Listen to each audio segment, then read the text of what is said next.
ప్రభు పేరట మీ అందరికీ శుభాలు కలుగునుగాక. స్తోత్రం. దేవుని వాక్యాన్ని ధ్యానం చేసుకుందాం. దేవుని బిడ్డలారా, ప్రకటన గ్రంథము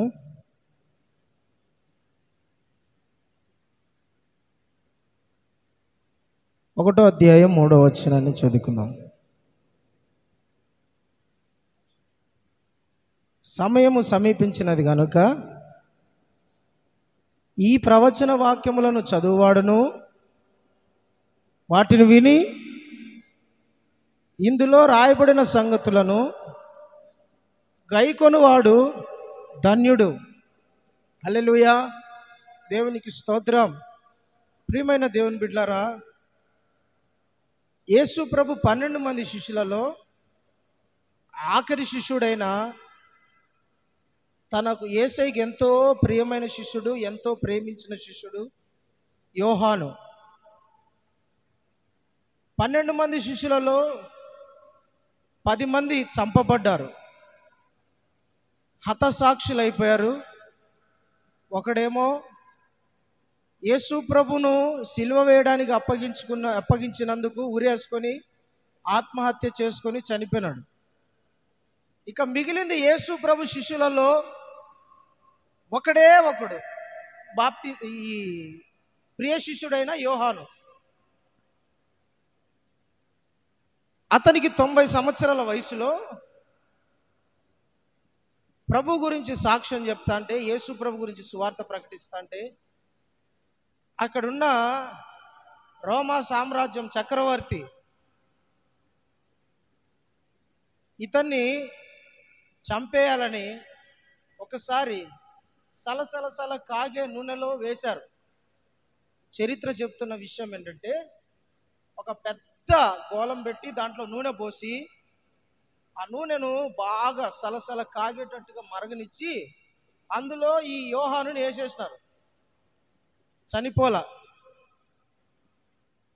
ఒకసారి ఒక రూమ్లో పెట్టి విష పురుగులో వదిలినారు, చనిపోలా. ఇంకోసారి ఇంకొక రకాల ప్రయత్నాలు చేసినాడు, ఎట్లయినా సరే ఇతన్ని చంపేయాలని, కానీ చనిపోలే. వీడు ఎట్లా ఎన్ని చేసినా కూడా చనిపోవడం లేదని పద్మాసు దీపము అంటే సముద్రానికి మధ్యలో కొండలో ఒక జైలు లాంటిది. అక్కడ వేరొక ఊరు ఉండవు, ఇల్లులు ఉండవు, మనుషులు ఎవరు ఉండరు, జైలు ఒకటే ఉంటుంది. ఆ జైల్లో ఈ యోహాను అనే వ్యక్తిని పడేసినారు. ఇంకా మనము ఎన్ని ప్రయత్నాలు చేసినా వీడు సావడంలా మనం ఇతన్ని చంపలేకున్నాము. కాబట్టి ఈ పద్మాసు అనే దీపంలో వేస్తే తిండి లేకోకుండా, నీళ్లు లేకోకుండా, పట్టించుకునే వాళ్ళు లేకోకుండా ఒంటరితనం అనుభవించి చచ్చిపోతాడని ఈ రోమా సామ్రాజ్యం సైనికులు ఏం చేశారంటే, రాజు, సైనికులు, చక్రవర్తులు అందరూ కలిపి అతన్ని తీసుకుపోయి ఆ పద్మాసు అనే దీపంలో పడేశారు. పడేసినప్పుడు దేవుని బిడ్డలారా, ఏం జరిగిందంటే, ఆదివారము దినమున ప్రార్థన చేసుకుంటా ఉన్నాడు. హల్లెలూయా. ఆదివారం రోజున ప్రార్థన చేసుకుంటా ఉన్నాడు. ఒంటరిగా ఉన్నాడు, ఎవరు లేరు, గృహలో ఉండిపోయినాడు, జైల్లో ఉండిపోయినాడు, చుట్టూ ఏదిగా వేరొక మనిషికి లేడు, ఒక్కడే మిగిలిపోయినాడు, ఒక్కడే ఉండిపోయినాడు. ఆ రోజు ప్రభు దినము, ఆదివారం, ప్రార్థన చేసుకుంటా ఉన్నాడు.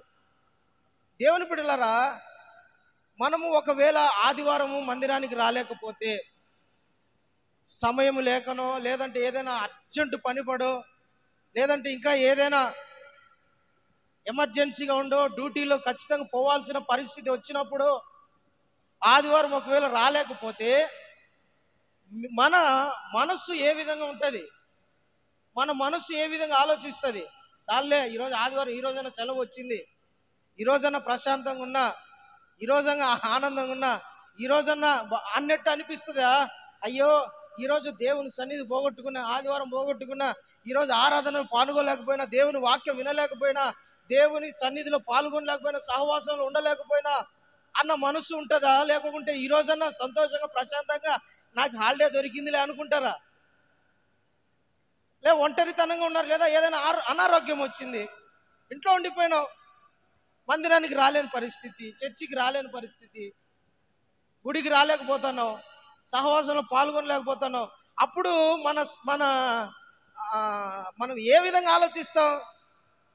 ఈరోజు ఆరాధనకు పోలే, ఏం చక్కగా టీవీ పెట్టుకొని చూడాలా, మంచి నచ్చిన సినిమా పెట్టుకోవాలా, లేదంటే నచ్చిన న్యూస్ పెట్టుకోవాలా, లేదంటే క్రికెట్ పెట్టుకోవాలా, లేదంటే ఇంకా యూట్యూబ్లో ఏమన్నా రీల్స్ చూసుకుంటూ ఉండాలా, లేదంటే వాళ్ళకి వీళ్ళకు పొద్దుపోని మాటలు ఆలతీలతో ఫోన్ చేసుకొని మీ అత్త బాగుందా, మా అత్త బాగుందా, మీ కోడలు బాగుందా, మా కోడలు బాగుందా, లేదంటే వాళ్ళు ఉన్నారా వీళ్ళు లేరా, ఇట్లా కాలక్షేపపు మాటలు మాట్లాడుకుంటా ఉంటే అట్లా అనుకుంటారా?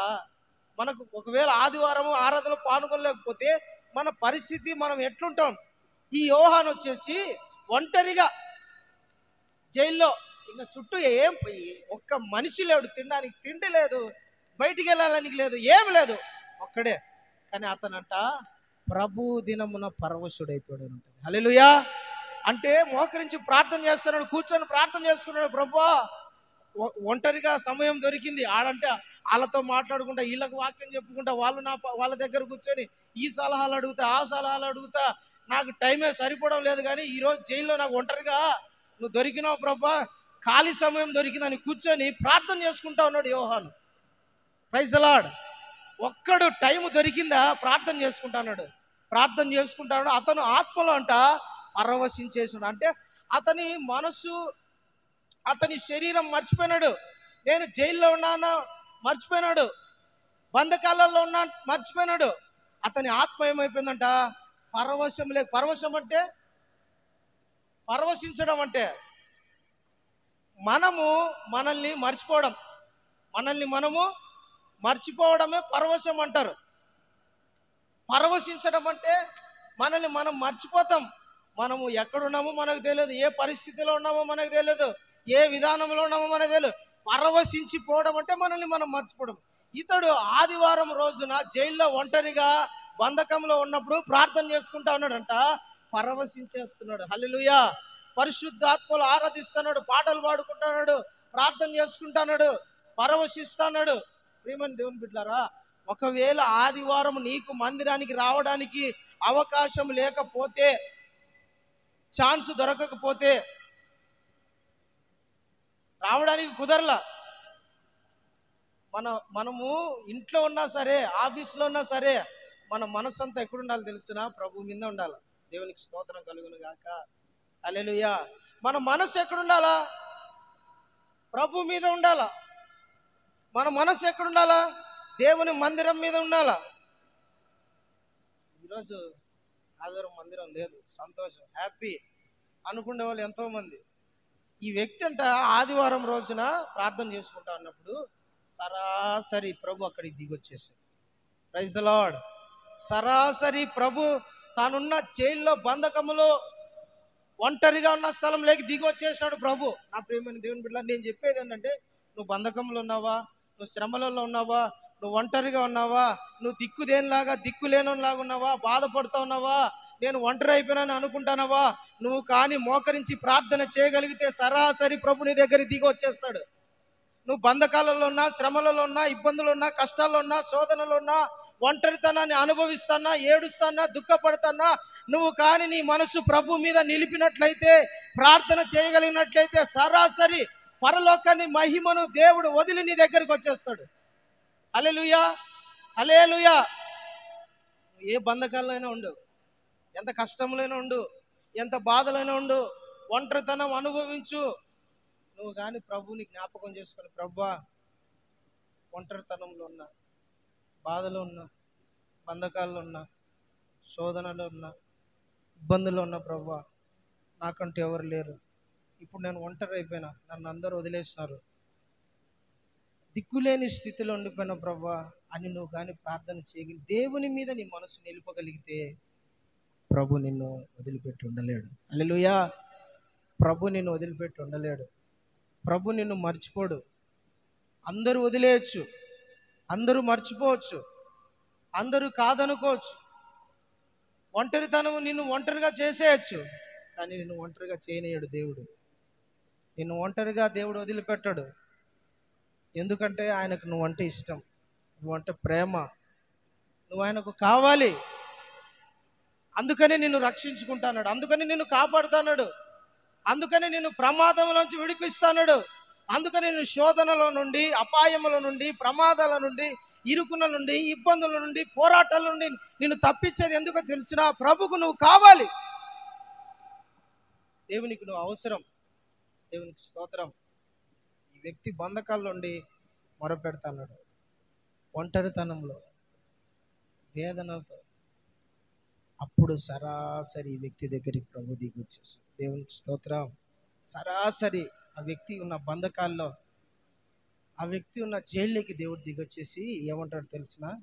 యోహాను భయపడద్దు. ఏమన్నాడు? భయపడద్దు. మన దేవుడు మనకు ధైర్యాన్ని ఇచ్చేవాడు.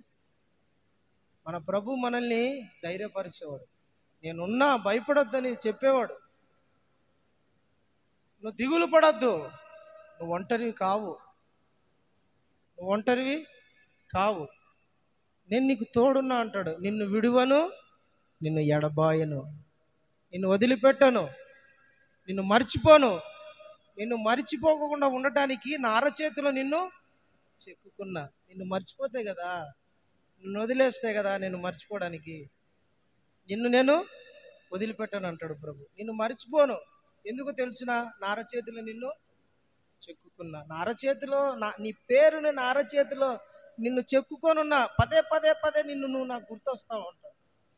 నిన్ను మర్చిపోతే కదా, నువ్వు నన్ను మర్చిపోవచ్చు, కానీ నేను నిన్ను మర్చిపోని అంటాడు ప్రభు. నేను నిన్ను వదిలిపెట్టను, నేను నిన్ను మరువను, నేను నిన్ను విడిచిపెట్టను. Praise the lord. ఇంత గొప్ప దేవుడు, ప్రేమగల దేవుడు. దేవునికి స్తోత్రం. యోహాను చోటికి దిగి వచ్చేసి భయపడకు యోహాను అని చెప్పి ఒంటరిగా ఉన్నప్పుడు ప్రభు అతనితో మాట్లాడుతున్నాడు. ఏమనంటే, సమయము సమీపించినది, సమయము సమీపించినది గనుక ఈ ప్రవచన వాక్యములు చదువువాడును, వాటిని విని ఇందులో రాయబడిన సంగతులను గైకొనువాడు ధన్యుడు. యోహాను దగ్గరికి ప్రభు దిగొచ్చి చెప్తున్న మాట ఏంటంటే, యోహాను, సమయము సమీపించింది, టైం దగ్గర పడింది, టైం దగ్గరకు వచ్చేసిందయ్యా, సమయం దగ్గర పడిందయ్యా. ఇందులో రాయబడిన సంగతులు చదవాల. చదువువాడును, వాటిని వినువాడును, ఇందులో రాయబడిన సంగతులను గైకొనువాడు ధన్యుడు. Praise the lord. హల్లెలూయా. ప్రియమైన దేవుని బిడ్డలారా, సమయము సమీపించింది, టైం దగ్గరకు వచ్చేసింది. దేనికి టైం దగ్గరకు వచ్చిందన్న? ఏదానికి టైం దగ్గరకు వచ్చింది? ఏదానికి సమయం సమీపించింది? దేవుడు అంటున్నాడు, ప్రభు అంటున్నాడు యోహానుతో, యోహాను, సమయము సమీపించినది నాన్న, టైం దగ్గరకు వచ్చేసింది.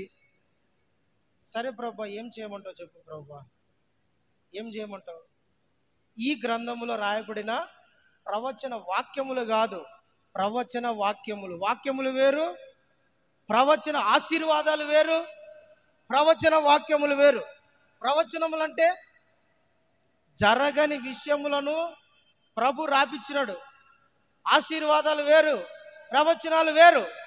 ఇందులో రాయబడిన ప్రవచనాలను చదువువాడును, వాటిని వినువాడును, వాటిని గ్రహించువాడు ధన్యుడు.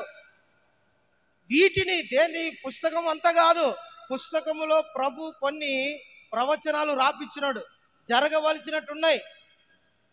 వాటినంట చదవాలి. ఈ పుస్తకం అంతా ధ్యానం చేయాలా, ఓపెన్ చేయాలా, చూడాలా. ప్రవచనాలు ఇంకా ఏమైనా నెరవేర్చాల్సినట్టున్నాయా, ప్రవచనము నెరవేరింటి ఉన్నాయా, జరిగిపోయినట్టున్నాయా, జరగాల్సి ఏమైనా ఉన్నాయా అని ఈ పుస్తకం అంతా తీసి ఇందులో రాయబడిన ప్రవచన వాక్యములంట చదవాలి. హల్లెలూయా. ఇంకా జరగవలసిన పరిశుద్ధాత్మ దేవుడు ఈ పుస్తకంలో చాలా సంగతులు రాపించి పెట్టాడు. లోక అంతమును గురించి, సంఘము ప్రభు దగ్గరికి వెళ్ళిపోయే విషయం గురించి, భూమి మీదికి రాబోయే ఉగ్రత గురించి, భూమి మీదికి రాబోయే నాశనం గురించి, భూమి మీదికి రాబోయే శ్రమల గురించి, భూమి మీద రాబోయే రోజులు ఎంత భయంకరమైన పరిస్థితులు ఉంటాయో ఈ గ్రంథంలో రాయబడ్డాయి. కొన్ని ప్రవచనాలు నెరవేరినాయి, కొన్ని ప్రవచనాలు ఏంటో చెప్తా చూడండి. ఒక ఐదు ప్రవచనాలు గుర్తుపెట్టుకోండి. ఇప్పుడు కన్యక గర్భవతి కుమారుని కనును, కనిందా లేదా? యేసు ప్రభు భూమి మీద కన్య గర్భాన్ని వచ్చాడు. అట్లా యేసు ప్రభు గురించి చాలా ప్రవచనాలు నెరవేరాయి. ఇక నెరవేరవలసి ఉన్నాయి, ఆల్రెడీ నెరవేరుతా ఉండేటుండే, అంటే జరిగిపోతా ఉండేటుండే ప్రవచన వాక్యం. ఈ పుస్తకములో, ఈ బైబిల్ గ్రంథంలో రాయబడిన ప్రవచన వాక్యములు చదువుతా ఉండాలి, తర్వాత వింటా ఉండాలి, తర్వాత వాటిని గైకొంటా ఉండాలి. హల్లెలూయా. ఎందుకంటే సమయము దగ్గర పడింది, లోకానికి అంతము దగ్గరకు వచ్చింది, భూమి నాశనానికి దగ్గరకు వచ్చింది, మానవుని మనుగడ అంతానికి దగ్గర పడిపోయింది. సంఘము యేసు ప్రభు దగ్గరికి ఎత్తపడే టైము సమీపించింది. ఇంకా కాలక్షేపంగా మందిరానికి వస్తా, ఏదో 11కో 12కో మందిరానికి ఆఖరి టైంలో వచ్చి ఈ కాలక్షేపం టైం అయిపోయింది. ఇప్పుడు సమయము సమీపించి దేనికి? ప్రభు రాకడకు సమయము సమీపించింది. మత్తయి సువార్త 24వ అధ్యాయము 24వ అధ్యాయం ఒకసారి తీయండి.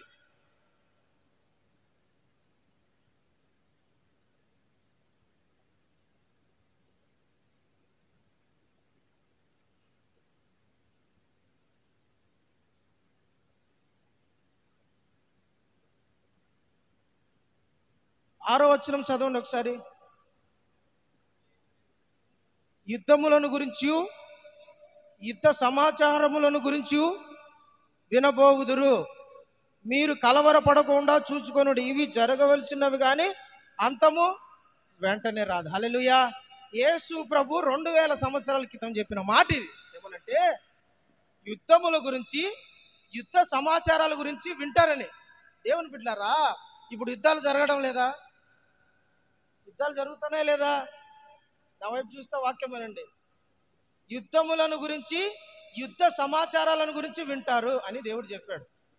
యుద్ధముల గురించి వింటానమ్మా? రష్యా యుక్రెయిన్ అనే దేశము 2 సంవత్సరాల నుంచి యుద్ధం జరుపుకున్న దేశం మీద దేశం.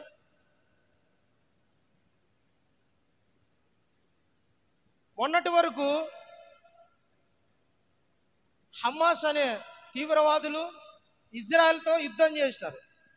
ఒక 2 వారం కిందటి నుంచి ఇరాన్, ఇజ్రాయెల్ 2 యుద్ధాలు చేసుకుంటున్నాయి. అది కాదన్నట్లు యుద్ధాలకు రేపుతాను. ఇంకా దేశాలన్నీ రాబోయే రోజుల్లో యుద్ధానికి సిద్ధమవుతున్నాయి.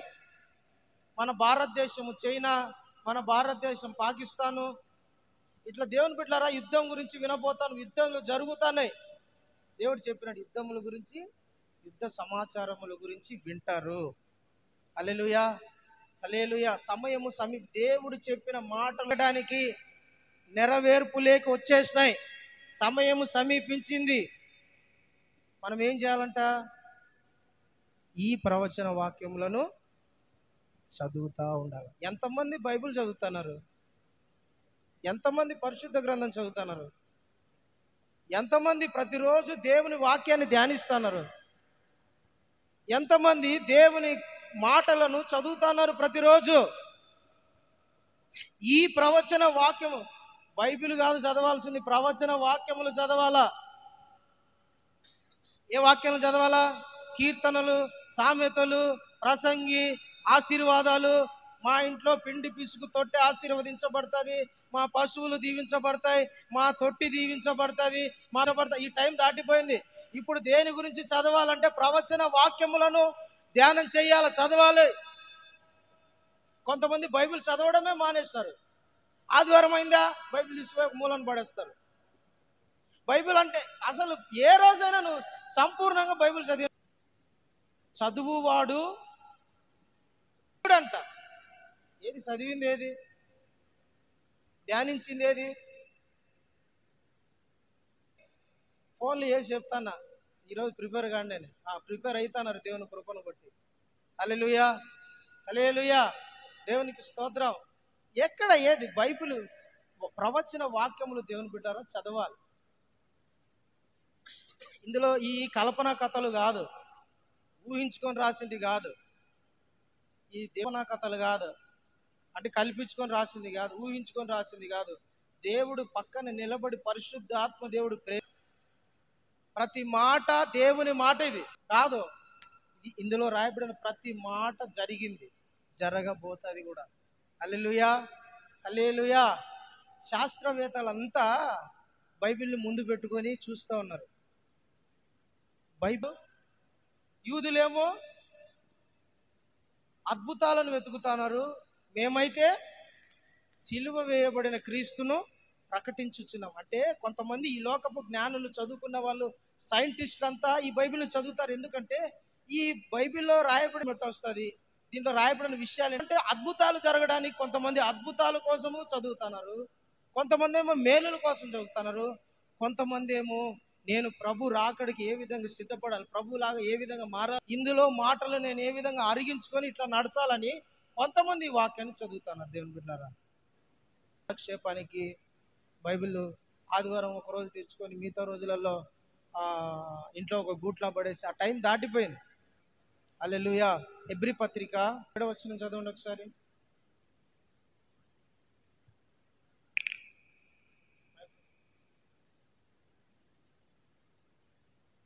కాలము బహు కొంచెముగా ఉన్నది, కాలము బహు కొంచెముగా ఉన్నది, వచ్చుచున్నవాడు ఆలస్యం చేయక వచ్చును. కాలము కొంచెముగా ఉంది, వచ్చువాడు ఆలస్యం చేయక వచ్చును.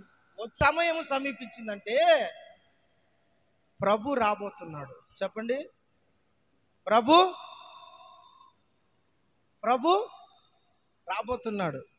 దేనికి సమయం దగ్గర పడింది, మనం సిద్ధపడాలా. దేనికి, ఎందుకోసమని సమయం సమీపించిందని తెలుసు. ప్రభు రావడానికి సమయం సమీపించం చేయక రాబోతున్నాడంట, ఇక ఆలస్యం చేయడంట, టైం వేయంటాడు. దేవునికి స్తోత్రం. యేసు ప్రభు రావడానికి టైం దగ్గర పడింది, ప్రభు రావడానికి. ప్రభు ఎక్కడికి వస్తాడు, సమయం సమీపించింది. ఎందుకు సమీపించిందండి, ఎందుకు టైం దగ్గర పడిందంటే ప్రభు. మొదటి తెస్సలోనికలు రాసిన పత్రిక 16వ వచనాన్ని ఒకసారి చదవండి. చదువు. తెస్సలోనికలకు రాసిన పత్రిక 4వ అధ్యాయం చదవండి. ప్రధాన దూత శబ్దముతోను దేవుని బూరతోను పరలోకం నుండి ప్రభు దిగివచ్చును.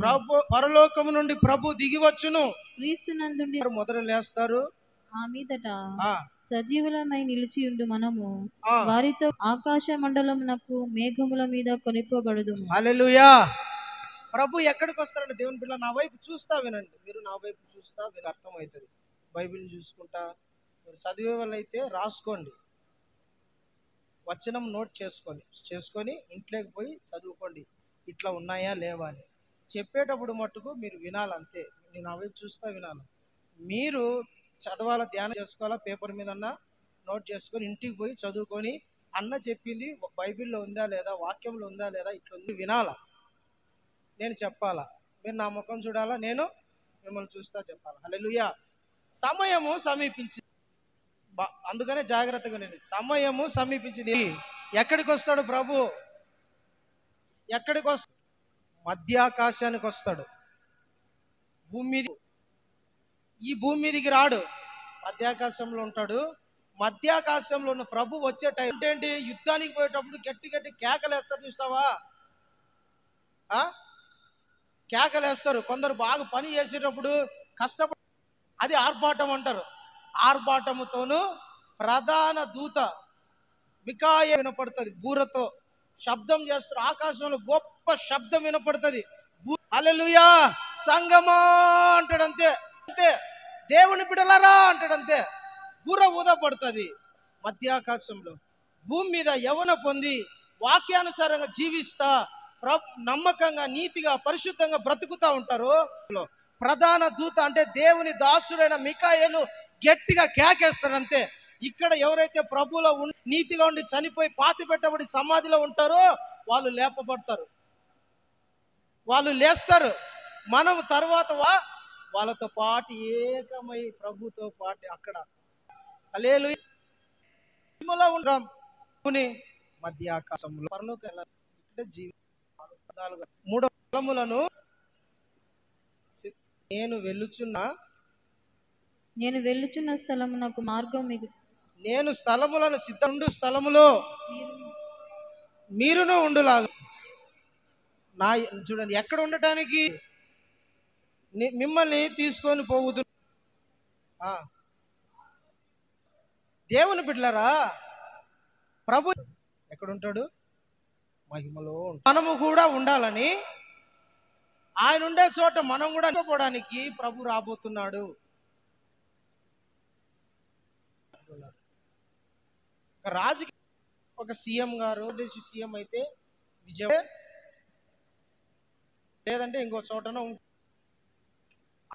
వాళ్ళు కలెక్టర్ ఆఫీస్, కలెక్టర్ బంగ్లా ఉంది, కలెక్టర్ ఉంటాడు. అంతేగాని ఆయన అక్కడ నుంచి మామూలు సామాన్యమైన ప్రజల మధ్య ఉండడు. ఆయన మహిమలో ఉంటాడు. మనము ఆయనతో ఉండాలని, ఆయన ఉండే స్థలంలో మనం పోవడానికి దేవునికి స్తోత్రం. అక్కడంట దరిద్రం ఉండదు, ఆకలి దప్పులు ఉండవు. ఆయన ఉండే స్థలంలో. ఇక్కడ పాపము, ఆయన ఉండే స్థలంలో మీరు రండి, ఆడ ఆనందంగా ఉంటారు, ప్రశాంతంగా ఉంటారు, నెమ్మదిగా ఉంటారు. ఇబ్బందులు, కష్టాలు, శోధనలు, పొద్దున్న లేసి వాళ్ళకి టిఫిన్ చేయాలి, ఇలాగ అన్నం చేయాలి, రాత్రి పొద్దున్న లేచి వంటల్లోనే స్కూల్ నుంచి వస్తానే వాళ్ళకి టిఫిన్ చేసి పెట్టాలి, భర్త వస్తాను అది అడుకోవాలి. ఇన్ని పంచాయతీలు ఉంటాయి ఇక్కడ. పురుషులు అనుకోండి, డబ్బు సంపాదించాలా, ఇల్లు చూసుకోవాలి, ఇల్లు గడవాలా, ఇన్ని ఉంటాయి ఇబ్బందులు. వచ్చిన ఇది భరించమా, మళ్ళా దానికి తోడు మళ్ళా కరెక్ట్ టయానికి ఆకలి అవుతుంది, టయానికి మళ్ళా దానికి కడుపు బాధ తీర్చాలా, ఎన్ని ఉంటాయి ఈ భూమి మీద. చూసుకోండి, డ్యూటీకి పోకుండా ఎంత కష్టమో. ఒక 2 రోజులు అన్నం ఏమి పెడతానే ఉంది, తింటానే ఉన్నావు కదా, ఈ ప్రశాంతంగా ఉండి అంటే ఉంటుందా? 2 గంటలకు మళ్ళీ ఆకలి అవుతుంది. నాకన్నా పొద్దున మళ్ళా నైట్ అయితే 9, మేము పొద్దున్న లేచిన నుంచి రోజు ఒక్కోసారి 12 గంటలు కూడా నిద్రపోయినాం. అయినా ఈ 1 రోజు, ఈ 2 రోజులు నిద్రపోకుండా ఉంటా. నాకు రెస్ట్ అంటే అయినా నిద్రపోకుండా ఎంత టార్చరో ఈ శరీరం. నువ్వు నిద్రపోవాల్సిందే. ఎప్పుడో పిల్లప్పుడు సైకిల్లో నుంచి కింద పడి ఉంటాం, తగిలింటాయి, అప్పుడు నొప్పితో బాధపడి ఉంటాం. ఇప్పుడు కూడా కూరగాయలు తగిలింటాయో, ఏడ్చినా కదా, నొప్పిలు భరి తట్టుకుంటావు. శరీరం ఒప్పుకుంటావు, బాధ ఆ దెబ్బలు ఒప్పుకుంటాయా కదా. ఈడ భూమి మీద దేవునికి స్తోత్రం. స్త్రీలైతే ఏమయ్యా అన్నం చేస్తున్నా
వాళ్ళకు లేనిపోని సూటి మాటలను అనిపించకుండా ఈ పరిస్థితులన్నిటి నుండి దాటిపోయే రోజు ఒక రోజు సమయము సమీపించింది. దేవునికి స్తోత్రం. హల్లెలూయా. ప్రభు త్వరగా రాబోతున్నాడు. అయితే మనం ఏం చేయాలి తెలుసిన? సిద్ధపడాలి. ఏం చేయాలా? సిద్ధపడాలి. అనౌన్స్ చేసినారు. ఒకసారి నేను లీలాకరన్న విజయవాడ పోయినాం. సంవత్సరం పైన అయింది. పాస్టర్ గారి దగ్గరికి పోయినాం. ఆ పాస్టర్ గారు ఏం చేస్తారంటే, బ్రదరు టైం ఉంది కదా, ట్రైను 9:50 కదా, మీరు వాక్యం చెప్పండి, త్వరగా ముగించేసి త్వరగా వెళ్ళిపోదురులే అన్నాడు. సర్లే అని నేను చెప్పిన. విజయవాడలో ఉన్న రైల్వే స్టేషన్కు మేము వెళ్ళి వాక్యం చెప్పే చోటు ఆ నుంచి అడిగి 20 కిలోమీటర్లు ఉంటుంది. 15 నుంచి 20 కిలోమీటర్లు దూరం ఉంటుంది. నాకు 8:15 ఆ టైంలో మైక్ ఇచ్చి వాక్యం చెప్పమన్నారు. సరే అని నేను వాక్యం చెప్తా ఉన్నా. 9 దాటిపోయింది. నేను చూసుకోలే టైము. 8:30 ఆ టైంలో ఇచ్చాను. 9 దాటిపోయింది. టైం చూసుకునేసరికి 9:20 అయిపోయింది. ఈడ వాక్యం ముగించేసరికి ట్రైన్ ఎన్ని గంటలకు? 9:50. మేము ఎన్ని గంటలకు ఉండాలా? 9:50 అంటే కదిలే టైం, అది కదిలి వెళ్ళిపోతుంది ట్రైను. 9:50కి మేము స్టేషన్లో ఉండి ట్రైన్ ఎక్కి రెడీగా ఉండాలి. చూసుకోండి, ఇంకా టైం ఏడో చూస్తే 9:20 అయింది. మేము ఎన్ని గంటలకంతా పోవాలా? అర్ధ గంటలో పోవాలా. ఆయన మళ్ళా ఆ వాక్యాన్ని అయిపోయినాక ఆయన ప్రార్థన చేసి కిందికి వచ్చి మమ్మల్ని బండి ఎక్కించుకునేసరికి మళ్ళీ 10 నిమిషాలు. ఇంకా టైం ఎంత? 20 నిమిషాలే ఉంది. నాకు అర్థమైంది, ఇలాగరన్నాక అర్థమైంది, ఈరోజు ట్రైన్ అయిపోయి మనం ఇంకా బస్సుకు పోవాల్సి ఉంటుంది. అందులో ఆ రోజు పొద్దున్న మనకు ఏదో ఆదివారం అనుకుంటా, ఆదివారం ఏదో, మళ్ళా మేము వీడికి ఎదుక్కోవాలా. చూసుకోండి, ఇంక బస్సు లేదు, బస్సుకు రావాలా. ఆ రోజు ఇంకా మేము మళ్ళీ అప్పటికప్పుడు టికెట్లు బుక్ అవుతావో కావో తెలియదు, నెక్స్ట్ ట్రైన్లు లేవు. 9:50కి పోవాలా స్టేషన్, పోలే. మేము పోయేసరికి 10 అయింది. అనుకున్నాము ట్రైన్ వెళ్ళిపోయిందని. అప్పుడే అనౌన్స్ చేసినాం, విజయవాడ నుండి ధర్మవరం ఎక్స్ప్రెస్ బయలుదేరడానికి సిద్ధంగా ఉన్నదని. మా గుండెలు ఒక్కసారి దన్నని అబ్బా హుషారు వచ్చేసింది. లీలాకరన్న ఒక పక్క పరిగెత్తి, నేను ఒక పరిగెత్తి స్టేషన్లోకి వెళ్ళిపోయి ట్రైన్లో కూర్చొని 10 నిమిషాలు అంతవరకు ప్రశాంతంగా, అసలు ప్రశాంతత లేదు. ట్రైన్ వెళ్ళిపోతే ఇంకా అయిపోయాయి. మేము బస్సుకు వస్తామో రాలేమో తెలియదు. మళ్ళీ ఎప్పుడో ట్రైన్ ఇంకా ఆర్టీసీ బస్సులు నిలబడుకొని వస్తాలే అటు రావాలా. జనాలు అసలు కుప్పలు ఉంటారు. అలాంటి పరిస్థితి రావాలా. అది దేవుని కృపలో ట్రైను కన్నా ట్రైను వెళ్ళిపోయి బయలుదేరాల్సిన టయానికన్నా 20 నిమిషాలు ఆగింది. అంటే ట్రైన్కి ఒక టైం పెట్టింటారు, 9:50 బయలుదేరుతుంది. సమయము దాటిందనుకోండి వెళ్ళిపోతుంది. ఆ రోజు దేవుని కృపను బట్టి మేము ఉన్నాం. లేదనుకోండి ట్రైను వెళ్ళిపోతుంది. మేము బస్సు కాడికి పోయి బస్సు దగ్గర చేయి చూపిస్తారు, ఇష్టం ఆగండి అని. ట్రైన్ ఆగదు అసలు. చేతులు ఎత్తినా కాళ్ళు ఎత్తినా మనిషి అడ్డం నిలబడి ఆగదు, వెళ్ళిపోతా ఉంటుంది ట్రైన్. అసలు బస్సు అంటే ఆపుతుంది, ట్రైన్ ఆగదు అసలు. ఆడి వెనకాల 100 మంది ఉండని కేర్ చేయడు కదా, వెళ్ళిపోతారు, ట్రైన్ ఆపరు. అట్లనే దేవుని బిడ్డలారా, ప్రభు రాకడకు సమయం సమీపించింది. మనము సిద్ధపడి ఉండాల. అనౌన్స్మెంట్ ఇస్తారు, తృపీయా ధ్యాన్జే అంటారు, అంతే. మీరు సిద్ధపడండి, మీరు వెళ్ళాల్సిన ట్రైను పలానా ప్లాట్ఫామ్ మీదకి రాబోతుంది. కరెక్ట్గా మనం చూసుకోండి. ప్రయాణము ఒకవేళ పొద్దున అనుకోండి, ఆ ప్లాట్ఫామ్ మీద ఆడ కూర్చొని అరుగు మీద కూర్చొని ట్రైన్ కోసం ఎదురు ఇంకా రాలేదే అని పొరపాటుగా అర్ధరాత్రి 3 గంటలకో 2 గంటలకు మనం ప్రయాణం అయితే చూసుకోండి ఎట్లుంటుందో.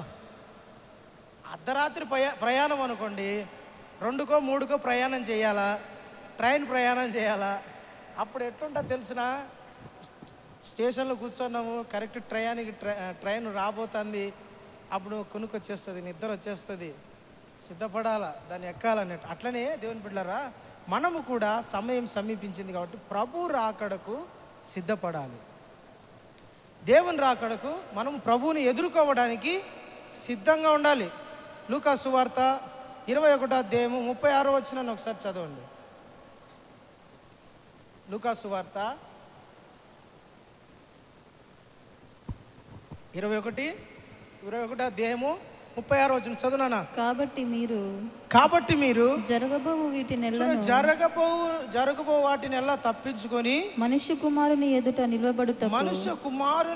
నిలబడుటకు శక్తిగల వారవడానికి ఎల్లప్పుడూ ప్రార్థన చేస్తా మెలకువగా ఉండండి. హల్లెలూయా. ఎట్లుండాలంటే మెలకువగా, నేను ఒకసారి మా చెల్లెల దగ్గరికి, రూతు దగ్గరికి పోయి విజయవాడ నుంచి కడపకు వస్తాను. నైట్ కార్ నేనే తోలాలా. అక్కడ 9 గంటలకు బయలుదేరినాం. ఇంకోటి ఏంటంటే ఆడిపోయినాక వేరే పాస్టర్ గారి ఇంటికి పిలిచి బిర్యానీ ఇంత పెట్టాడు నాకు, నువ్వు తినాల్సిందే అని. మనం పోయిన పవన్ పాస్టర్ గారని విజయవాడలోనే ఉంటాడు. రాక వచ్చినారు, మీరు బిర్యానీ తినాల్సిందే పాస్టర్ గారు, తినాలి. అక్కడ అభిమానం ఎట్టుంటుందంటే, ఎవరైనా సేవకుడు ఇంటికి వస్తానంటే, ఈ కాలం అంటే నాటుకోళ్ళు లేవు. ఆ కాలం అనుకో 10 ఏళ్ళ కిందట పాస్టర్ గారు ఇంటికి వస్తానంటే ఒక నాటుకోడి వేసేసి సిద్ధపరిచేసి ఉంటారు. అదంతా ఇంక పాస్టర్ గారికే. ఈయన కూడా మేము పోతానమని తెలిసేసరికి బిర్యానీ చేసి పెట్టేసినాడు. పెట్టి తినాల్సిందే, నువ్వు తినాల్సిందే అని పెట్టాడు. అయ్యా నేను తినలేనయ్యా. తినకోకుంటే ఏంది మా పాస్టర్ గారు మా ఇంటికి వచ్చి మా ఇంటికి భోజనాలు నచ్చలేదేమో, మేము చేయడం అని ఏందేందో మాట్లాడు. సర్లే అని తిన్నాను. చూసుకోండి, ఇంకా 9 అయిపోయింది. బయలుదేరినాం. కార్ నేనే, ఇంకా మా ఇంట్లో ఈ జ్యోతికి రాదు, డాడీకి రాదు, మా జేజీకి రాదు కారు తోలడం. నేనే తోలాల. వీళ్ళు ఎవరు కారు తోలేరు. వాళ్ళకి ఇచ్చి నేను కారులో పడుకుందాం అనుకుంటే వీళ్ళకి ఎవరు కారు రాదు కాబట్టి నేనే కారు తోలాల. దగ్గర అది ఏదో దుత్తలూరా ఏదో ఊరుంది. సగం దూరం వచ్చేసినాం. ఇంకా చూడండి, నాకు నిద్ర వస్తుంది.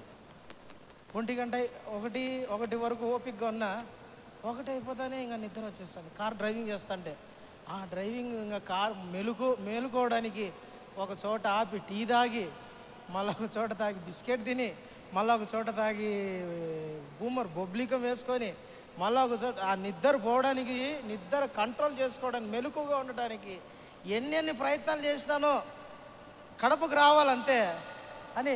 ఆ నిద్ర మేలుకోవడానికి టీ తాగిన 2 సార్లు, టీ తాగిన 2 సార్లు, మోహం కడుక్కున్నా. అట్లా కాదని ఆ పాస్టర్ గారికి 1 గంటకు ఫోన్ చేసి 1 గంటకు మాట్లాడుతా ఉన్నా. నాకు నిద్ర రావాలి కదా. నాకు నిద్ర రాకుండా ఉండడానికి, మెలకుగా ఉండడానికి ఎన్ని ప్రయత్నాలో పొరపాటుగా అట్ట తుగినాను అనుకోండి నిద్రలో, కారు మెల్లే హ్యాపీగా వెళ్ళిపోతుంది. అట్లా కిందికి పోయి ఆడ హ్యాండ్ సైడ్ పడిపోతుంది. అంతే ఇంకేం కాదు, యాక్సిడెంట్ అయిపోతుంది. మెలకు కలిగి ఉండాలి. ఇప్పుడు ప్రభు ఏమంటున్నాడంటే, మీరు వీటిని ఎలా తప్పించుకొని, అంటే రాబోయే రోజుల్లో ఉగ్రతను తప్పించుకోవాలంటే, యుద్ధాలను గురించి తప్పించుకోవాలంటే, దేవుడు భూమి మీద ఉన్న ప్రజలకు శిక్షించబోతున్నాడు. అవన్నీ తప్పించుకోవాలంటే మీరేం చేయాలంట? మెలకువ కలిగి ప్రార్థన చేస్తూ మెలకువగా ఉండాలంట. ప్రభుని ఎదుర్కోవాలంటే, నేను ఒక పాస్టర్ గారు గ్రూప్లో, వేరే పాస్టర్ వాళ్ళ గ్రూప్లో ఒక మెసేజ్ పెట్టాడు. ఎండ 43 డిగ్రీలు అని పెట్టాడు. ఎండ తీవ్రత ఎక్కువగా ఉంది అయ్యగారులు, మీరు దయచేసి జాగ్రత్తగా ఉండండి, బయటికి పోవద్దని పెట్టాడు. అప్పుడు నాకు ఒక వాక్యం గుర్తొచ్చింది. ప్రకటన గ్రంథంలో 8వ అధ్యాయంలో అనుకుంటా, ఆయన భూమి మీద 4వ పాత్రను కుమ్మరించగా, మీరు ఆ మాట చదవండి ఒకసారి, మీరు గుర్తు పెట్టుకోండి, మనసులో వేసి పెట్టుకోండి. ప్రకటన గ్రంథము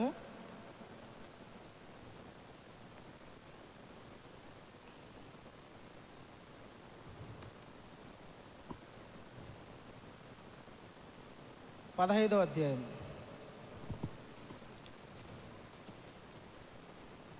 8వ వచనం చదవండి. చదువు నాన్న. ప్రకటన గ్రంథము 15వ అధ్యాయం 8వ వచనం చదవండి. అంతటా దేవుని మహిమ నుండి ఆయన 15వ అధ్యాయము 8, 9 వచనాలు. ప్రకటన గ్రంథము 15వ అధ్యాయం.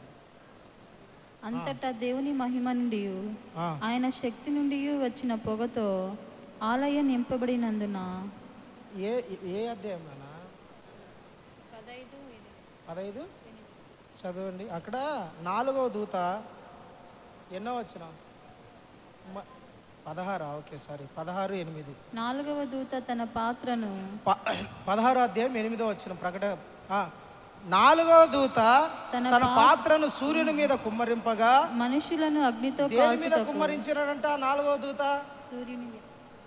అదే ఇది పాత్రలు అంటే, పాత్ర అంటే గిన్నె కుమ్మరించడం కాదు. పాత్రలో దేవుని కోపముతో నిండి ఉన్న శిక్ష అంట. ఈ 4వ పాత్ర సూర్యుని మీద కుమ్మరించగా మనుషులను అగ్నితో కాల్చుటకు సూర్యునికి అధికారం ఇవ్వబడింది. సూర్యునికి ఏమి ఇచ్చినాడంట? అధికారం ఇవ్వబడింది. హల్లెలూయా. 46 డిగ్రీలకే వణికిపోతున్నాం. రాబోయే రోజుల్లో శ్రమ దినాలు 7 శ్రమలను ఉంటుంది. అవి స్టార్ట్ అయినాయి అనుకోండి, దగ్గరలోనే అవి కూడా స్టార్ట్ కాబోతున్నాయి. దేవుని ఉగ్రత పాత్ర, దేవుని కోపముతో నిండుకొని పాత్రను దాన్ని సూర్యుని మీద దేవుని దూత తీసుకొచ్చి సూర్యుని మీద కుమ్మరించినప్పుడు అంట సూర్యునికి అధికారం, ఇప్పుడు సూర్యునికి అధికారం లేదు. దేవుడు చెప్పినాడు, నానా సూర్యుడా, బాబు గ్రహమా, నువ్వు 50 డిగ్రీల కన్నా ఎక్కువ పోకూడదు అని దేవుడు ఏదో కొంత పరిమితి పెట్టాడు. అయితే ఆ గేట్ని ఎత్తేస్తాడు దేవుడు. నీ ఇష్టం, ఎంతైనా వేడి అంటాడు. ఒకరోజు 60 వస్తుంది, ఒకరోజు 70 వస్తుంది, ఒకరోజు 90 వస్తుంది, ఒకరోజు 100 కూడా రావచ్చు. సూర్యుని వేడి 40కే పాస్టర్ అయ్యా ఫ్యాన్లు ఎత్తుక్కుంటాం, ఆడ కూర్చుంటాం. చూసుకోండి, 40కే. రాబోయే రోజుల్లో ఎంత వస్తుంది? సూర్యునికి అధికారం ఇచ్చేస్తారంట. ఈ పాత ప్రకటన గ్రంథం అందుకని ఒకసారి చదవండి. ప్రవచన వాక్యం చదవాలి. ప్రకటన గ్రంథం చదివితే మీకు అర్థమవుతుంది. అధికారం ఇవ్వబడుతుంది. కాబట్టి వీటిని అల్లా తప్పించుకొని దేవుని ఎదుట నిలబడాలంటే ఏం చేయాలా? ప్రార్థన చేయించు మెలకుగా ఉండాలి. మనకు మెలకు ఎప్పుడు వస్తుంది? ఎట్లా మెలకు కలిగి ఉండాలా? ఎట్లా మెలకు కలిగి ఉండాలా? ప్రార్థన చేయించు, ప్రార్థిస్తూ ఉండాలా. ప్రార్థన లేకపోతే మెలకు ఉండదు. మెలకు లేకపోతే ప్రభు రాకడకు ఎత్తపడలేవు, కలుసుకోలేవు, సిద్ధపడలేవు. కాబట్టి దేవుని బిడ్డలారా, మెలకు కలిగి ఉండాలంటే ప్రార్థన చేస్తూ ఉండాలి. ప్రార్థన లేకపోతే మెలకు ఉండదు. ప్రార్థనలో ఉండాలా. ఒక వ్యక్తి ప్రార్థనలో ఎదుగుతా, ప్రార్థనలో బలపడతా, ప్రార్థన చేసుకుంటా, ఉదయం చేసుకోవాలి, మధ్యాహ్నం చేసుకోవాలి, రాత్రి చేసుకోవాలి, సమయం దొరికిందా ప్రార్థన చేసుకుంటా ఉండాలి. సమయం దొరికితే సెల్ ఫోన్ చూసుకుంటా, సమయం దొరికితే ఆటలాడుకుంటా, సమయం దొరికితే ఆ ఊర్లోకి ఈ ఊర్లోకి తిరుగుకుంటా, సమయం దొరికితే ఫ్రెండ్స్తో ఫోన్లో మాట్లాడుకుంటా, సమయం దొరికితే ఊర్లమ్మడి తిరుగుతా కాదు. సమయం దొరికిందా ఏం చేయాలా? ప్రతి ఆత్మలో ప్రతి విధములైన ప్రార్థన చేయించు మెలకుగా ఉండండి అని ఉంటుంది. ప్రార్థన చేస్తూ ఉండాలి. ప్రార్థన లేకపోతే ఒక వ్యక్తి జీవితంలో ప్రార్థన అనుభవం, ప్రార్థన జీవితం తగ్గిపోతే ఆ వ్యక్తి ప్రభు రాకడికి సిద్ధపాటు కలిగి లేడని అర్థం. మనము దేవుని ఎదుర్కోవడానికి, ఆకాశ మండలంలోకి వెళ్ళిపోవడానికి సిద్ధపడాలంటే ప్రార్థన చేస్తూ ఉండాలి. ప్రార్థన జీవితం ఉందా? ప్రార్థన చేస్తున్నారా? ప్రార్థనలో మెలకు ఉందా? ప్రార్థన చేస్తున్నారా? ప్రార్థన జీవితం ఉందా? దేవుని దగ్గర కనిపెడుతున్నారా? మెలకుగా ఉన్నారా? సిద్ధపాటు కలిగి ఉన్నారా? ఉదయకాలం ప్రార్థన, సమయం దొరికినప్పుడల్లా ప్రార్థన చేసుకుంటూ ఉన్నారా? ప్రభు అన్నాడు, వీటినల్లా తప్పించుకొని మనుష్య కుమారుని ఎదుట నిలబడాలంటే ప్రార్థన చేస్తూ ఉండాలి. ప్రార్థన లేకపోతే ఒక వ్యక్తి బలపడలేడు. ప్రార్థన లేకపోతే ఒక వ్యక్తి సిద్ధపడలేడు. ప్రార్థన లేకపోతే ఒక వ్యక్తి ప్రభువుని ఎదుర్కోలేడు. అందుకనే దేవుని బిడ్డలారా, ప్రార్థన చేస్తూ ఉండాలి, ప్రార్థనలో ఉండాలి. హల్లెలూయా, హల్లెలూయా. ప్రార్థన చేస్తూ ఉండండి, తప్పిపోవద్దండి, బలహీన పడొద్దండి. ప్రార్థన కోసమే సమయాన్ని కేటాయించుకోండి.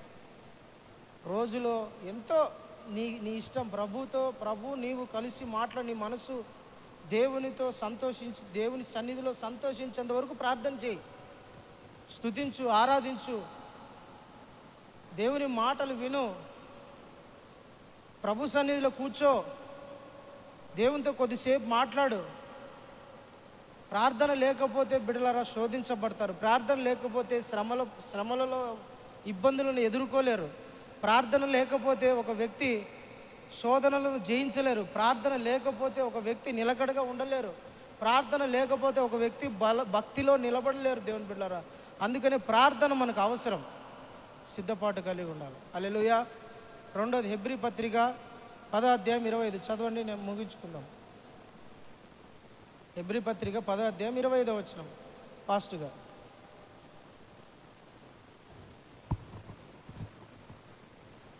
కొందరు మానుకొనుచున్నట్లు సమాజముగా కూడుట మానక ఒకరినొకడు హెచ్చరించుచు ఆ దినము సమీపించుట మీరు చూచిన కొలది మరీ ఎక్కువగా అలాగు చేయుచు ప్రేమ చూపుటకు సత్కార్యములు చేయుటకును ఒకరినొకడు పురికొల్పవలనని ఆలోచించం. హల్లెలూయా. చూడండి, దేవుని రాకడ సమయం దగ్గర పడే కొద్దంట సమాజంగా అంటే ఒక సంఘముగా ఎక్కువగా కూడుకోవాలంట, ఎక్కువగా కలిసి దేవుని వాక్యాన్ని ధ్యానం చేసుకుంటా, ఒకరినొకరు ప్రేమించుకుంటా, సత్కార్యములు చేసుకుంటా ఉండాలంట, పురిగొలుపుకుంటా ఉండాలంట. ఏమన్నా ఈరోజు ప్రార్థన రాలేదే, ఏమక్క ఈరోజు ప్రార్థన రాలేదే, ఏమయ్యా ఈరోజు నువ్వు దేవుని వాక్యం ధ్యానించావా, పరిశుద్ధంగా బ్రతుకుతున్నావు అన్నా, ఏమన్నా ఈ మధ్య బలహీన పడుతున్నట్లున్నావు, ఏమక్క ఈరోజు సరిగ్గా ఈ మధ్య నువ్వు సరిగ్గా ప్రభువులో సరిగ్గా ఉన్నట్లేవు, విశ్వాసంలో ఉన్నట్లేవు ఏంటి అని పురిగొలుపుకుంటాడు. రండి ఇద్దరం కలిసి మోకరించి ప్రార్థన చేద్దాం, వాక్యం ధ్యానించుకుందాం, పలానా చోటుకి వెళ్ళి సువార్త చెప్దాం, మన ఇద్దరం కలిసి ప్రార్థన చేస్తే ఈ శ్రమల నుంచి దేవుడు విడిపిస్తాడు అని ఒకరినొకరు అంట పురిగొలుపుకోవాలి. హల్లెలూయా. దేవునికి స్తోత్రం. దేవుని బిడ్డలారా, ఈ అంత్య దినాలలో ప్రభు రాకడ దగ్గర పడే కొద్దీ ఏం చేయాలా? ఎక్కువగా సంఘముగా కూడుకుంటూ ఉండాలి, ప్రార్థన చేసుకుంటూ ఉండాలి, ప్రేమ చూపుతూ ఉండాలి. రెండోది పురిగొలుపుతూ ఉండాలి. ఏం గొలుపుతా? పురిగొలపడం అంటే ఏంది? పురిగొలపడం అంటే ఏం చెప్పండి? ఎంకరేజ్మెంట్ అంటారు కదా, ఎంకరేజ్ చేయడం. ఎంకరేజ్మెంట్ కాదు, ఎంకరేజ్ అంటారు. ఎంకరేజ్ చేయడం అంటారు. అంటే నువ్వు తింటావు అంటావు కదా, తిను ఏంగా తిను అంటారు. తినకపోయినా సతాయిచ్చి పెట్టి పురిగొలిపి ఏదో పురిగొలిపి చేస్తారు కదా. అట్లా దేవుని బిడ్డలారా, ఆత్మ సంబంధమైన విషయాలలో ఒకరినొకరు పురిగొలుపుకుంటూ ఉండాల. అయ్యా ప్రార్థన చేద్దాం రండి, అమ్మ ప్రార్థనలో ఉందాం రా, అమ్మ మందిరానికి వెళ్దాం రా, వాక్యం ధ్యానించుకుందాం రా, సువార్తకి వెళ్దాం రండి. ఎందుకని నువ్వు ఈ మధ్య బలహీనపడుతున్నావు, ఎందుకని నువ్వు అవిశ్వాసంగా అయిపోతున్నావు, రా ఇద్దరం కలిసి మనం ప్రార్థన చేద్దాం, ఒకరిని రక్షిద్దాం, ఆ వ్యక్తి గురించి ప్రార్థన చేద్దాం, ఆ కుటుంబం గురించి ప్రార్థన చేద్దాం, ఆ కుటుంబం దగ్గరికి వెళ్ళి బలపరుద్దాం రా. ఆ అక్క ఎందుకో బలహీనంగా ఉంది, అక్క ఎందుకో బాధపడుతుంది, ఆ బ్రదర్ ఎందుకో ఇబ్బంది పడుతున్నాడు. ఏ విషయంలో వెళ్ళి ఒకరినొకరు ప్రేమ చూపుకుంటా, సత్కారం చేస్తా, ఒకరినొకరు పురిగొలుపుకోవాలంట అంత్య దినాలలో. హల్లెలూయా. దేవునికి స్తోత్రం. దేవుని బిడ్డలారా, ఒకరినొకరు పులిగొలుపుకుంటూ ఉండాలి. రాకడకు సమయము సమీపించింది. దేవుని దగ్గరికి మనం దేవుని కలుసుకోవడానికి, ప్రభువుని కలుసుకోవడానికి సమయం సమీపించింది. మనం ప్రభువుని కలుసుకోవాలంటే సిద్ధపాటు కలిగి ఉండాలి. ఒకవేళ సిద్ధపాటు కలిగి లేకపోతే ఏం జరుగుతుంది చూడండి. ఒక మాట చూపించి ముగించుకుందాం. లూకాసు వార్తలోనే 21వ అధ్యాయం 34 వచ్చిన ఒకసారి చదువు.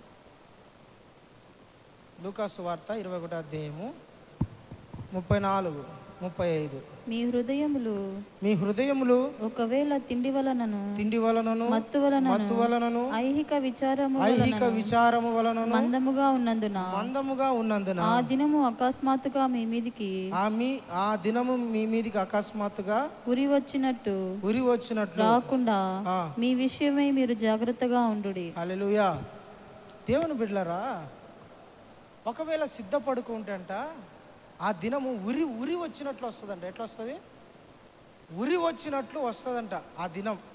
ప్రభు రాకడలో ఎత్తబడకపోతే, ఒక వ్యక్తి సిద్ధపడకపోతే, ఒక వ్యక్తి రెడీగా ఉండకపోతే, ఒక వ్యక్తి ఇంకా మారు మనసు పొందకోకుండా, బాప్తిసం పొందకోకుండా, రక్షణ పొందకోకుండా, మనసు మార్చుకోకుండా, జీవితాలను సరి చేసుకోకుండా, భయము భక్తి లేకుండా ఇష్టం వచ్చినట్టు బ్రతుకుతూ ఉంటే అంట, ఆ వ్యక్తి మీదికి ఆ దినం ఉరి వచ్చినట్టు వస్తుందంట. ఎట్టొస్తుంది? ఉరి వచ్చినట్టు వస్తుందంట. తప్పించుకోలేడు ఎవరు ఆ మనిషి. అందుకని ఒక పాట ఉంది, ఇళ్ళ జాడ తల్లికి లేక, తల్లి జాడ పిల్లకు లేక, చెట్టుకొక్కరై పుట్టకొక్కరై అనాథగా ఏడ్చే రోజు, ఆ రోజు తప్పించే నాదుడు లేడు. అదే ఆ రోజు, యేసయ్య ఉగ్రత రోజు, ఏడేండ్ల శ్రమల రోజు, పాపులంతా ఏడుస్తూ ఉండాలి. ఎవ్వరు తప్పించలేరు దేవుని బిడ్డలారా. అందుకని ఆ దినాన్ని తప్పించుకోవాలంటే మనము సిద్ధంగా ఉండాలి, ప్రార్థన చేస్తూ ఉండాలా. ఫస్ట్ ఒక వ్యక్తి మారు మనసు పొందాలి, మనసు మార్చుకోవాలి, ప్రభుని తన సొంత రక్షకునిగా ఒప్పుకోవాలి, బాప్తిసం తీసుకోవాలి, రక్షణ పొందాలి, తన జీవితాన్ని సరి చేసుకోవాలి. ఇక మీదటి నుంచి నేను ప్రభు కోసం బ్రతుకుతా అని తీర్మానం తీసుకొని సక్రమంగా ఉండాలి. లేదు ఇంకా టైం ఉందిలే, ఒక వ్యక్తి బాప్తిసం తీసుకోమని చెప్తే, ఇంతకుముందు చెప్పినా మీకు, బాప్తిసం తీసుకోమని చెప్తే ఏముందిలే ఇంకొక నెలకు తీసుకుంటా, నా పాప పెద్ద మనిషి అయినాక తీసుకుంటా పాస్టర్ అయ్యా అని ఒక ఆమె అంటే, పాస్టర్ అయ్యా నా కూతురికి పెళ్ళి అయిపోయిన వెంటనే ఆ రోజే తీసుకుంటా పాస్టర్ అయ్యా అని ఒక ఆమె అంటే, ఒక ఆయన వచ్చి మా కొడుకు 10th అయిపోయిన పాస్టర్, వాడు పాస్ అవుతానే తీసుకుంటా పాస్టర్ అని ఒకడంటే, ఇంకొక ఆయన బాప్తిసం తీసుకోనంటే పెళ్ళికి తీసుకుంటానా పెళ్ళికి అని ఒకడంటే, దేవుని బిడ్డలారా, దేవుని మారు మనసు పొంది బాప్తిసం తీసుకోవడం అంటే, ఆలస్యం చేయడం అంటే తమాష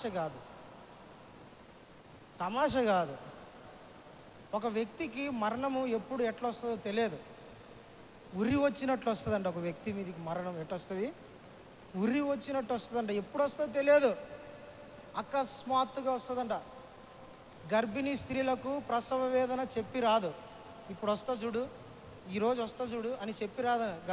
ప్రసవ వేదన గర్భిణీ స్త్రీలకు అకస్మాత్తుగా వస్తుంది. రాత్రి 12 గంటలకు వస్తుందో తెలియదు, మంచి నిద్ర టైంలో వస్తుందో తెలియదు, ఎప్పుడు వస్తుందో తెలియదు. స్త్రీలకు ప్రసవ వేదన ఏ టైంలో వస్తుందో తెలియదు. వాళ్ళు సిద్ధపడి ఉండాలి. ఎప్పుడు వచ్చినా కూడా నేను కనడానికి సిద్ధంగా ఉండాలని. టైం ఉండదు, పలానా టైం పలానా రోజు 1 గంటకు వస్తా, 2 గంటలకు వస్తా, పలానా టైం. అట్లనే మరణం కూడా ఒక వ్యక్తికి చెప్పి రాదు. ఈరోజు అర్ధరాత్రి 1 గంటకు వస్తా, లేదంటే రేపు పొద్దున్న 3 గంటలకు, ఇది చెప్పదు. మరణం అకస్మాత్తుగా వస్తుందంట. వీటిని తప్పించుకోవాలంటే ఒక వ్యక్తి యేసు ప్రభుని సొంత రక్షకునిగా ఒప్పుకొని మారు మనసు పొంది బాప్తిసం తీసుకొని సిద్ధపాటు కలిగి ఉండాలి. హల్లెలూయా. సిద్ధపాటు కలిగి లేకపోతే ఆ వ్యక్తి మీదకి ఉరి వచ్చినట్టు వచ్చినాడు. తప్పించుకోవాలి మనం. దేవునికి స్తోత్రం. దేవుని బిడ్డలారా, సమయం సమీపించింది, టైం ఎక్కువగా లేదు. ప్రభు రాకడకు మనం మహిమలేకి సంఘం వెళ్ళటానికి సమయము చాలా తక్కువగా ఉంది. మనము సిద్ధపడాల్సిన రోజులు ఇవి. ఎక్కువగా ప్రార్థన చేసుకోవాలి, ఎక్కువగా సంఘముగా కూడుకోవాలి, ఎక్కువగా మనము ఒకరినొకరు పురిగొలుపుకుంటూ ఉండాలి, ఒకరినొకరు హెచ్చరించుకుంటూ ఉండాలి, ఒకరినొకరు సరి చేసుకుంటూ ఉండాలి, సిద్ధపాటు కలిగి ఉండాలి. సమయము చాలా తక్కువగా ఉంది. దేవుడు చెప్పిన సూచనలు అన్నీ నెరవేరుతున్నాయి. కరువులు, దేశం మీదికి దేశము యుద్ధాలకు వస్తాం. యుద్ధాలు జరుగుతున్నాయి ఇప్పుడు. అక్కడక్కడ కరువులు, భూమి మీద చాలా దేశాలు ఇప్పుడు కరువుతో సస్తున్నారు. పాకిస్తాన్ కరువు, ఆఫ్రికా దేశాలు అన్నీ కరువుతోనే. ఒక్క బ్రెడ్ ఇస్తే ఒక వ్యక్తిని మర్డర్ చేస్తారు, అంత కరువు ఉంది. ఒక బ్రెడ్ ముక్క కోసము మనిషిని చంపడానికి కూడా వెనకాడడంలా దేశాలు అట్లా అయిపోయినాయి. బ్రెడ్ ముక్క కోసం, డబ్బు కోసం కాదు, తిండి కోసం. తినడానికి తిండి దొరక్క ఒక మనిషిని అంత బన్ను బ్రెడ్ ఇస్తే చంపడానికి సిద్ధంగా ఉన్నారు. కరువు. ఆఫ్రికా దేశం అంతా భయంకరం, పాకిస్తాన్, ఆఫ్ఘనిస్తాన్ ఎన్ని కరువే. భారతదేశం కూడా కరువులో ఉంది. దేవుని కృపను బట్టి ఇక్కడ ఎక్కువగా దేవుడు ఎందుకో భారతదేశాన్ని కనికరిస్తున్నాడు కాబట్టి ఇంకా మనకు టైం ఏదో కరువు అంత చూడలేకపోతాను. కానీ భారతదేశం కూడా ఆల్రెడీ చాలా మునిగిపోయి ఉంది. ఎప్పుడు ఏం జరుగుతుందో తెలియదు. అందుకనే దేవుని బిడ్డలారా మీరు సిద్ధపడి ఉండాలి. అక్కడక్కడ కరువు, భూకంపాలు, సునామీలు, వరదలు కదా. దుబాయ్లో నిన్న ఉన్నట్లుండి, దుబాయ్లో చెట్లు లేని దేశం, నదులు లేని దేశం, తుఫాను బీభత్సంగా చూసి కార్లు మునిగిపోయినాయి, ఇండ్లు మునిగిపోయినాయి, ఎడారిలో. అనుకున్నారు ఎవరైనా ఆ దినం అంటే అకస్మాత్తుగా అనుకున్నారు, దుబాయ్ ఏందనుకున్నారు, రాబోయే రోజు అంత కాస్ట్లీ దేశం ముంచి పడేసినాడు దేవుడు. తమాషా కాదు, దేవుడు చెప్పిన ప్రతి మాట నెరవేరుతుంది. కాబట్టి మనం ఏం చేయాలో తెలుసు, మనం సిద్ధపడాలి. మనం ప్రభు దగ్గరికి వెళ్ళటానికి సిద్ధపడాలి. అన్నిటికీ అంతము సమీపించింది. మనము సిద్ధపడుదుముగాక, ప్రార్థనలో ఉందుముగాక, అన్ని రకాలుగా మనము ప్రభువుని ఎదుర్కోవడానికి సిద్ధముగా ఉందముగాక. ప్రభు ఈ వాక్యాన్ని దీవించునుగాక. ప్రార్థన చేసుకుందాం, మోకరించండి.